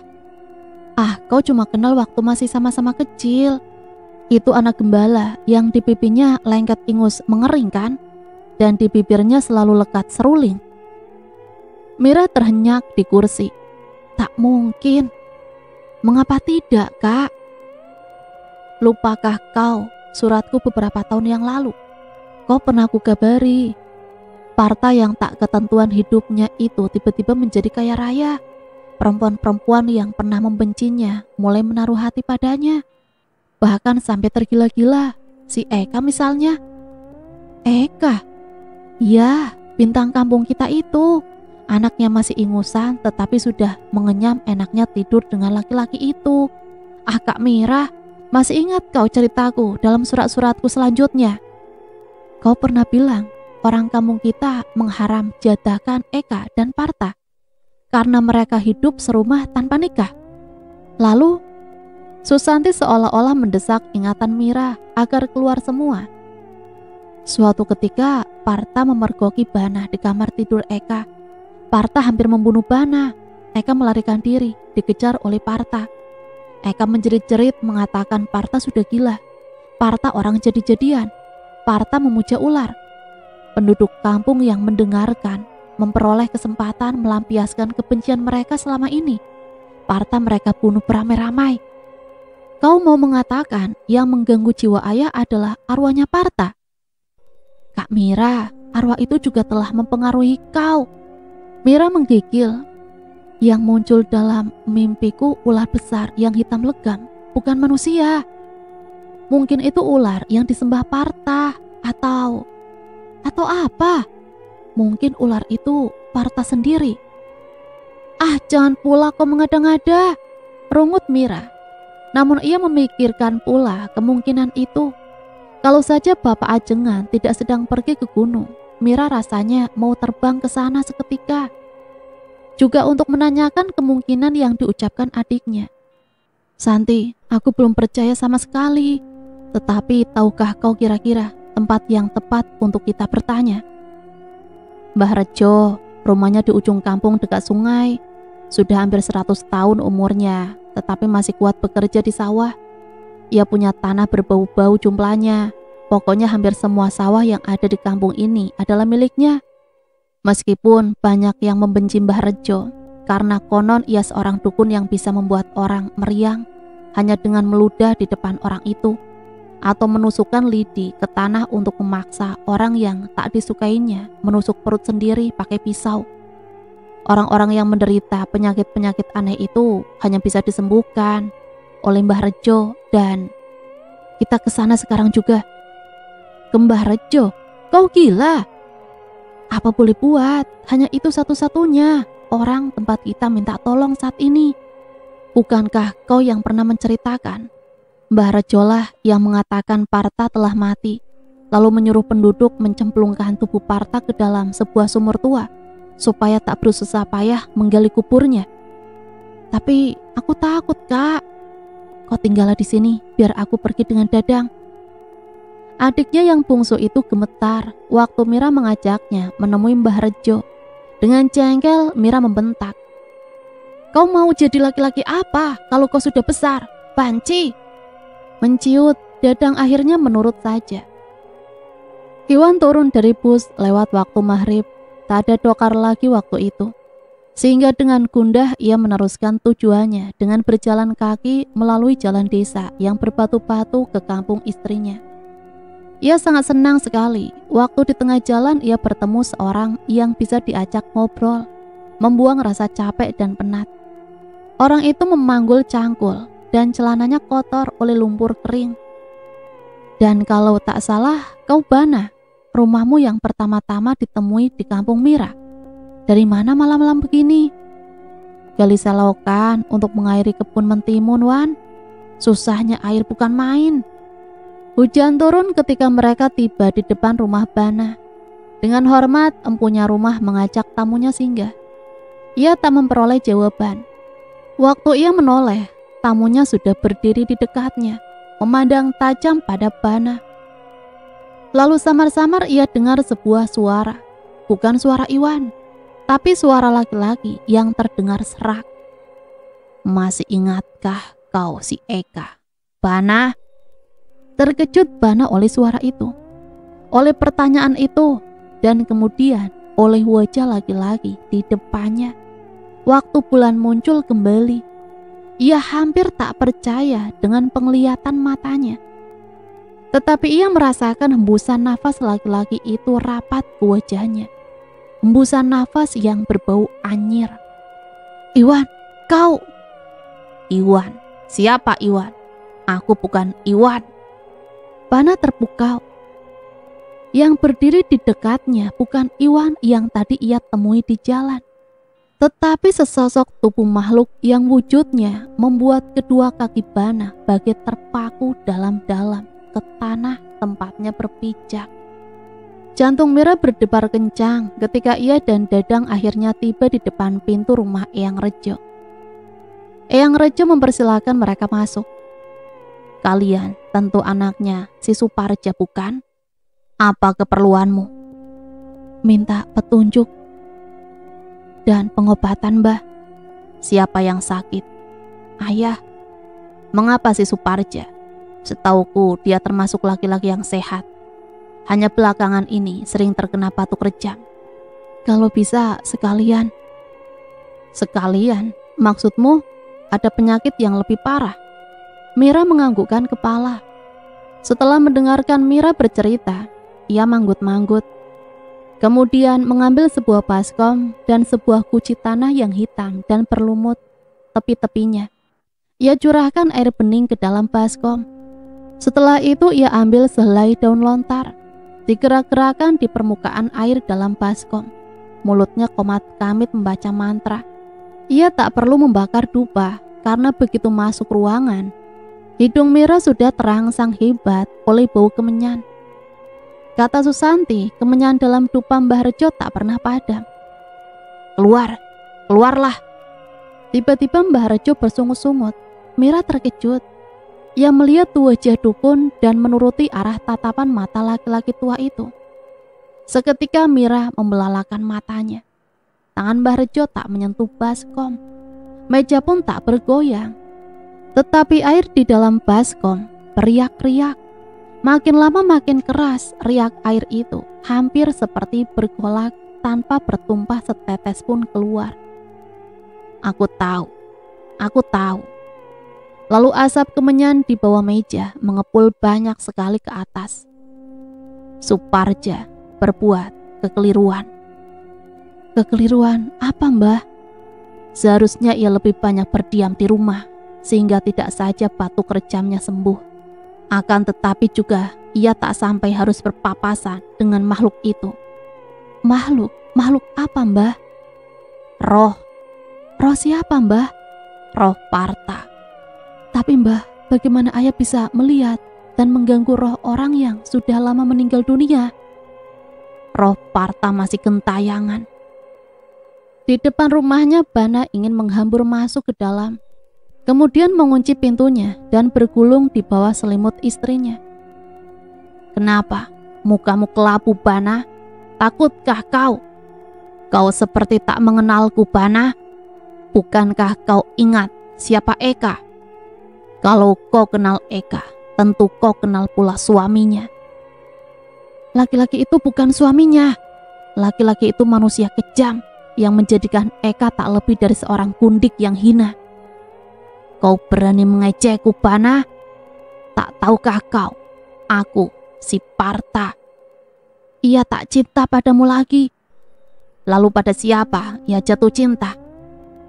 Bana tak ingin menjawab, tetapi mulutnya toh terbuka oleh tarikan magis yang tak kuasa ia tolak. Padaku. Lalu kau telanjangi dia di rumahku. Aku tak bermaksud menelanjanginya. Dia mengajakku ke sana. Katanya ia kesepian. Kau tinggalkan, perlu teman. Lalu ia menarikku ke tempat tidur. Dan akulah yang mula-mula ia telanjangi. Makhluk setengah manusia yang perlahan-lahan berubah setengah ular di depan Bana. Tertawa terkekeh. Kalau begitu, aku akan masuk ke kamar tidur istrimu. Seperti yang kau lakukan dulu di kamar tidur istriku. Lalu istrimu menelanjangiku. Seperti Eka, kau katakan menelanjangimu juga. Dan makhluk itu bergerak dari samping Bana. Hanya dalam sedetik, seperti angin yang bersiur, tubuh yang berbentuk setengah manusia setengah ular itu telah berada di depan pintu. Jangan terkutuk! Lantas dalam beberapa lompatan ia telah berada dalam rumah, berlari ke kamar tidur, dan melihat makhluk yang mengerikan itu tengah menindih tubuh telanjang istrinya yang pingsan di atas tempat tidur. Bana mengangkat paculnya tinggi-tinggi. Makhluk itu cuma menatap, dingin dan hampa. Waktu makhluk itu berdiri kembali di dadanya, Bana tak melihat bulu, tetapi sisik yang hitam legam dan kepalanya tak lagi mengenakan rambut. Telinganya pun seperti lenyap. Setelah itu benar-benar telah berubah jadi kepala ular. Dengan lidah bercabang-cabang, menjulur-julur keluar, dan mata merah kehijauan, memandang dengan sinar mata buas ke arah Bana. Hai kau penghuni tubuh terlentang ini. Kau paling takut dengan bambu, bukan? Nah, tak akan ku angkat bambu itu bila tak kau tinggalkan segera tubuh laki-laki ini. Aku akan pergi. Terdengar rintihan menyayat dari mulut ayah Mira. Mengapa kau berada di tubuh orang ini? Hanya rohku saja. Saat ini jasad dan sebagian rohku ada di tempat lain. Bukan aku, dialah yang menggangguku. Dia sering sekali datang ke tempatku. Ia tak tahu di mana aku berada, tetapi ia menduga-duga saja. Celakanya, dugaan itu benar. Dan sekali waktu kami kepergok, aku baru saja mau kembali ke persemayamanku. Waktu ia muncul dengan tiba-tiba, seraya ia berteriak, Kau setan jahanam, kau ganggu menantuku, kau bukan saudaraku. Mbah Rejo menghela nafas. Mira ingin dukun itu bertanya lebih lanjut untuk meyakinkan dirinya bahwa Iwan juga dipengaruhi oleh roh Parta. Dan pembunuhan yang dilakukan roh itu terhadap Paman Sukarya dan Eka serta kekasihnya ada hubungannya. Sekarang pergilah kau, jangan ganggu orang ini lagi. Terima kasih mbah, aku akan pergi, Tiba-tiba Mira memegang lengan dukun. Tanyanya tajam. Mengapa mbah biarkan ia pergi? Mengapa tak dibunuh? Kalau ia harus kubunuh saat ini, maka ujung bambu yang runcing harus kuhujamkan langsung ke jantung ayahmu. Inginkah kau hal itu kulakukan, anak manis? Dengan apa kebaikan mbah harus kami bayar? Dukun itu terkekeh, dipandanginya Mira tajam-tajam. Nanti saja sekalian. Emangnya apa yang akan mbah lakukan? Pelupa benar kau ini, anak manis. Bukankah kau datang menemuiku tidak saja untuk mengobati ayahmu, tetapi juga untuk minta dilepaskan semacam pengaruh aneh yang menguasai dirimu? Tapi mbah, saya tak menceritakan apa-apa tentang diri saya. Mulutmu tidak, tapi bau nafas dan sinar matamu, iya. Kenapa kau kesini? Terdengar siuran halus. Iwan menarik nafas panjang mencari kekuatan. Aku minta kau hentikan semua ini. Hentikan? Apa yang harus aku hentikan? Aku tak mau jadi pembunuh lagi. Kau membunuh pembunuh. Apa salahnya? Kau yang mereka bunuh, bukan aku. Balaskan dendammu sendiri. Jangan memperalat aku lagi. Aku tak kuat. Aku tak tahan. Aku merasa terkatung-katung di antara kehidupan dan kematian. Lalu apa dosa istriku harus kau bawa-bawa dalam persoalan ini? Pandangan mata tajam yang seperti datang dari langit mencekam jantung Mira. Dengan terputus-putus ia mengucap, Demi setan, kupasrahkan diriku pada pengobatan pengikutmu, wahai setan.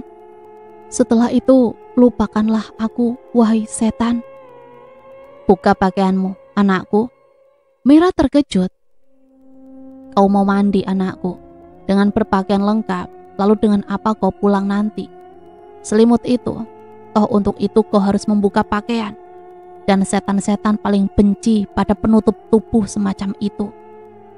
Dengan enggan Mira membuka pakaiannya. Ragu-ragu satu persatu. Ketika tinggal BH dan celana dalam, ia menundukkan wajah, seraya kedua tangannya bersilang di dada. Setan masih melihat benda yang dibencinya, anakku. Mira menggigil, sekarang tidak saja oleh kedinginan, tetapi terutama oleh perasaan takut dan malu tanpa selai benang pun di hadapan laki-laki yang bukan suaminya. Tetapi ia sudah terlanjur untuk mundur begitu saja. Kepalanya berniat, lakukan saja sekalian. Kesinikan baskom berisi air dan kaleng itu. Sekarang pejamkan mata. Mata Mira terpejam perlahan. Tiba-tiba dia semakin menggigil dan mengeluh waktu air yang dingin seperti es bercampur bunga-bunga dan daun-daun lontar diguyurkan dari ujung rambut sampai ujung kakinya. Minumlah ini. Mira menerima kaleng berisi air dari tangan si dukun, hampir muntah oleh baunya yang tidak enak. Karena tak kuat, ia pencet hidungnya dengan jari-jari tangan kiri, dan tangan kanan meminumkan air ke mulutnya. Ia teguk seluruhnya sampai habis. Setelah itu, mula-mula tak terjadi sesuatu. Semua seperti dia, juga riak air, juga burung-burung malam. Bahkan Mira seperti tak mendengar helaan nafasnya sendiri. Dan waktu ia dengar suara Mbah Rejo, "Lihatlah kepadaku, manis." Ia menengadah dan melihat laki-laki tua renta yang tubuhnya masih tegap itu berdiri tanpa mengenakan pakaian apapun juga di tubuhnya. Anehnya Mira tidak terkejut. Mira malah tidak bingung sama sekali. Seolah-olah sudah tahu apa yang harus ia lakukan. Ia telentangkan tubuhnya di permukaan batu datar yang lebar itu, sehingga ujung-ujung rambutnya terjuntai menyentuh aliran air sungai. Ia benar-benar pasrah. Terkutuk. Terdengar suara hentakan keras. Mbah Rejo terlonjak kaget, memandang ke tepian. Mira mengikuti arah pandangan itu dan jiwanya tetap beku waktu melihat seseorang muncul dari kegelapan, melompati batu-batu menuju ke tempat mereka berada dengan sebuah pacul teracung ke udara, mengancam. "Kubunuh kau, dukun lepus! Kubunuh kau!" teriak orang ketiga itu. Dan begitu ia berada pada batu terakhir yang berdekatan dengan batu datar di mana tubuh Mira terlentang, terdengar siuran angin halus. Bayangan berkelebat melampaui tubuh Mira. Terdengar umpat dan caci maki, gerutu marah, dan setelah itu tak terdengar apa-apa lagi. "Mengapa lari, hai pengecut, tua renta?" "Aku tak lari. Aku akan kembali, tidak sekarang dan tidak diriku. Aku akan kembali melalui tusukan-tusukan menyakitkan yang akan segera kau rasakan." Mira cuma memandang dan mendengarkan semua itu tanpa bergerak-gerak, bahkan tanpa perasaan. Ia tak tahu siapa orang tua renta yang lari menghilang di kegelapan malam itu. Dan ia tak tahu siapa laki-laki yang kini berdiri terengah-engah. Sebuah jeritan menggema di pagi buta itu. Beberapa orang penduduk keluar dari rumah masing-masing. Jeritan itu lenyap. Beberapa orang sudah mau menutup pintu kembali, menganggap telinganya salah dengar. Rasanya datang dari sebelah masjid. Bukan, jeritan itu dari sebelah sana. Siapa gerangan? Dari sana, rumah Bana. Saut yang lain dengan nada terkejut, lalu berlari ke mulut kampung. Ya, pagi itu Bana ditemukan meninggal dunia dengan cara yang sangat mengenaskan. Di dekat istrinya, sedang tertidur pulas. Mira baru saja meletakkan gelas kopi itu di atas meja ruang tengah waktu Susanti tergopoh-gopoh masuk ke dalam rumah. Wajahnya pucat pasi dan begitu melihat Mira, ia genggam tangan kakaknya dengan gemetar. Dari suaranya seperti mau meledak oleh perasaan ngeri. "Halimah diperkosa." Mira terkejut. Diperkosa? Oleh siapa? Mungkin kau tak percaya, tetapi Halimah bersikeras mengatakan ia diperkosa seekor ular dan suami Halimah mati karenanya. Mira jatuh terhenyak di kursi. Mira sangat syok. Di meja makan itu Iwan tiba-tiba wajahnya membiru, nafasnya terdengar susah keluar, satu persatu dengan jarak yang tidak menentu. "Iwan, Iwan, kakiku, aduh kakiku." Ia berusaha berdiri, tetapi kemudian jatuh terpelanting ke lantai.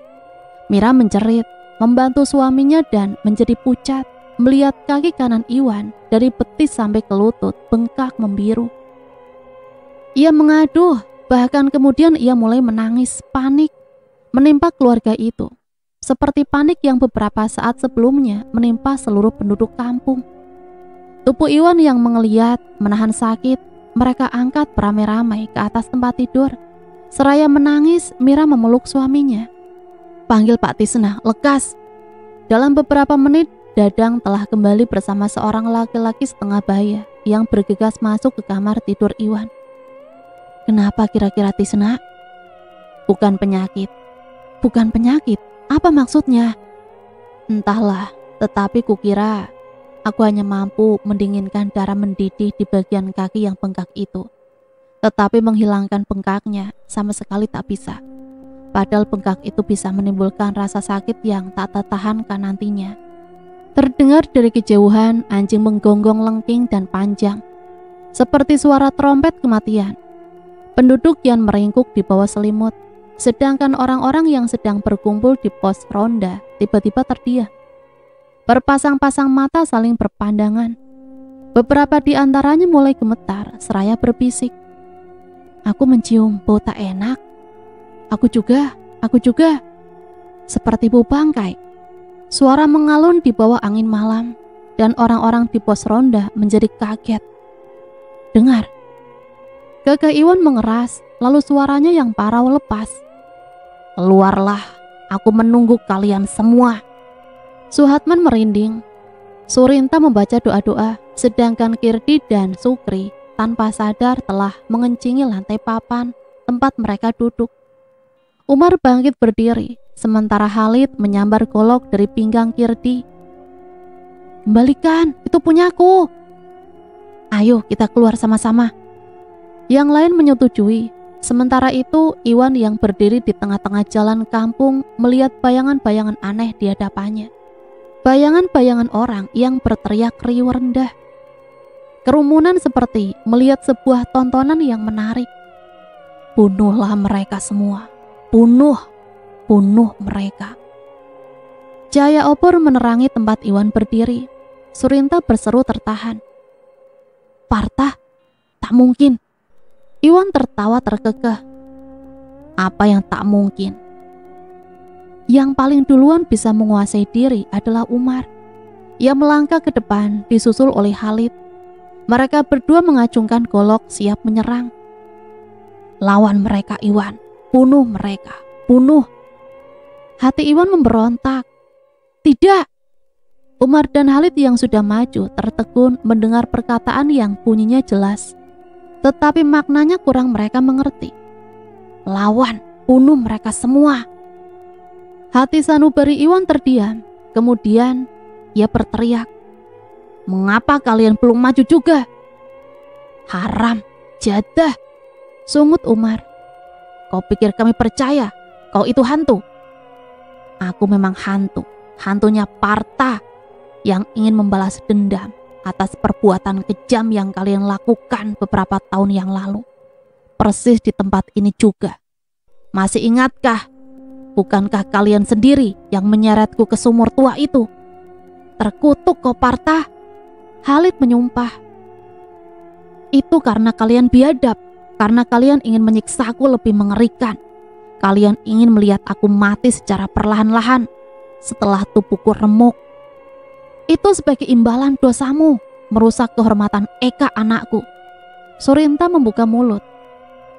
"Kau cemarkan keluargaku. Kau cemarkan seluruh penduduk, anak-anak gadis mereka, istri-istri mereka yang kau buat tergila-gila karena ilmu tenungmu yang busuk. Kalian yang busuk, tak senang melihat orang miskin seperti aku tiba-tiba kaya, tiba-tiba digilai perempuan. Kalian iri, lalu kalian bunuh aku dengan kejam. Sekarang aku datang menuntut balas. Berdoalah kalian agar segera menyusul arwahku. Kematian kalian akan mengerikan." Di dalam perkelahian mereka yakin makhluk itu bernyawa. Kalau tidak, tak akan terkena sambaran golok dan tak akan menjerit kesakitan. "Dia bukan roh, bunuh dia." Iwan mengerang. Hati sanubarinya yang tadi mati tiba-tiba hidup kembali setelah merasakan sebelah tangannya terkena bacokan.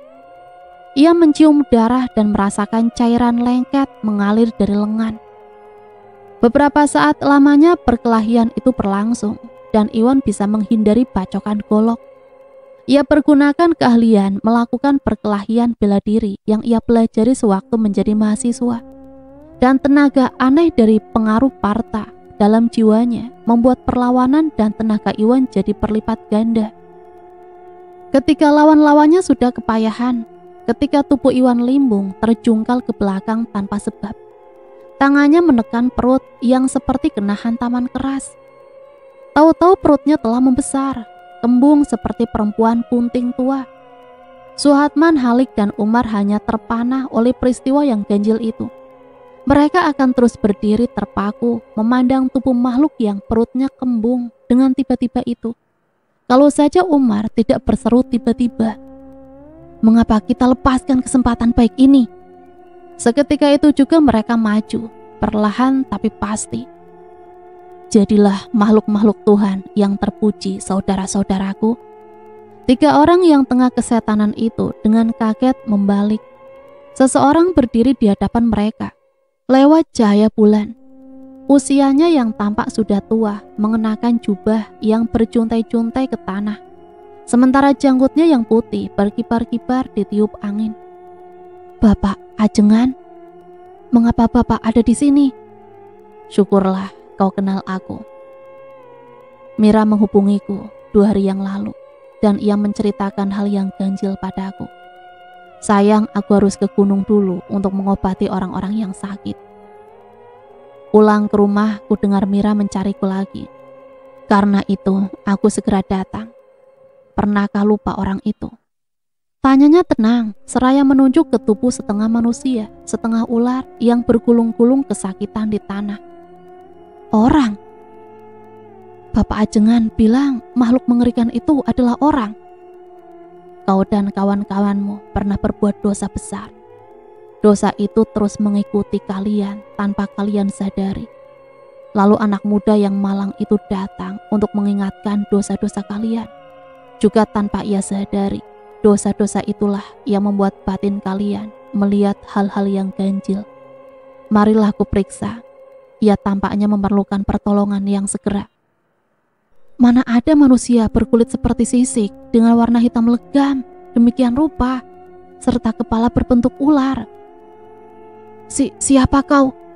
Desis makhluk itu dengan lidah bercabang-cabang, terjulur keluar seraya matanya memandang ketakutan. Anakku, aku datang untuk menolongmu. Roh jahat mempengaruhi dirimu, tetapi ia tak akan mengganggumu lagi. Lalu tangan orang tua itu mengusap-usap wajah makhluk yang diam terpaku, begitu beradu pandang dengan mata Ajengan. Seraya mengusap-usap, orang tua itu komat-kamit memanjatkan doa. Makhluk itu merintih sesaat, lalu Suhatman, Umar, dan Khalid semakin tercengang. Mereka melihat dengan mata kepala sendiri bagaimana makhluk itu sama sekali tidak melakukan perlawanan, begitu terpegang oleh Ajengan. Istighfar anakku, istighfarlah, dan Tuhan akan menyelamatkan dirimu. Susah payah dari mulut yang aneh itu lepas ucapan Astaghfirullahaladzim, dan perlahan tetapi pasti darah-darah bergolak di pembuluh-pembuluh tubuh Iwan. Perlahan-lahan menjadi dingin, sejuk dan nyaman, mengalir tenang seperti biasa, dengan sedikit rasa perih di beberapa bagian tubuh. Sementara 3 orang laki-laki di belakang Bapak Ajengan melihat bagaimana sisik yang hitam legam di tubuh makhluk itu berubah jadi kulit manusia biasa. Kepala ular itu pun jadi kepala manusia biasa. Hanya dalam sekejap mata saja, seperti dikomando. Mereka lebih mendekatkan muka, lalu seperti dikomando pula. 3 mulut mereka sama-sama mengucapkan kata-kata heran. Dia Iwan. Bapak Ajengan berdiri. Iwan memejamkan mata, tampaknya tertidur pulas. Apakah dia suami Mira? Benar, Bapak Ajengan. Kalian antarkanlah ia ke rumah istrinya.